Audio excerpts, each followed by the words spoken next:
బామ్మ అది నా కొడుక్కి చిలక్క చెప్పినట్టు చెప్పా. ఈ కులాంతర పెళ్ళిళ్ళు నిలవ్వరా అని వింటేగా కూతురు ప్రేమించిందని ఒప్పుకున్నాడు. ఇప్పుడేమైంది? బామ్మ నువ్వు నాతో మాట్లాడుకో, కానీ నాకొక సహాయం చేసి పెట్టండి. ఈరోజు నా 75వ పుట్టినరోజు. దానికోసం అందరం హైదరాబాద్ వచ్చి గ్రాండుగా చేసుకుంటున్నాం.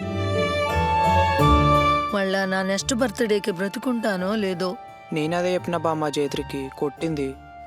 నా బర్త్డే పార్టీ అయినాక అందరం కూర్చుని మాట్లాడదాం.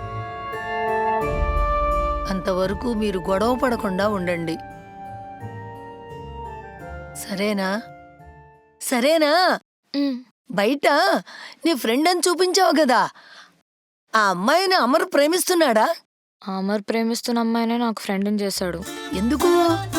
మా ఇద్దరిని చూసాక నీకు పెళ్లి మీద, ఇంటర్ కాస్ట్ మ్యారేజ్ మీద మంచి ఒపీనియన్ వచ్చిందని వాళ్ళ పెళ్లికి హెల్ప్ చేయమన్నాడు. సరిపోయింది, పులిని చూసి నక్క వాత పెట్టుకున్నట్టుంది. మీ ప్రయత్నాలు మీరు చేసుకోండి, చూద్దాం. ఏం జరగాలని ఉంటే అదే జరుగుతుంది.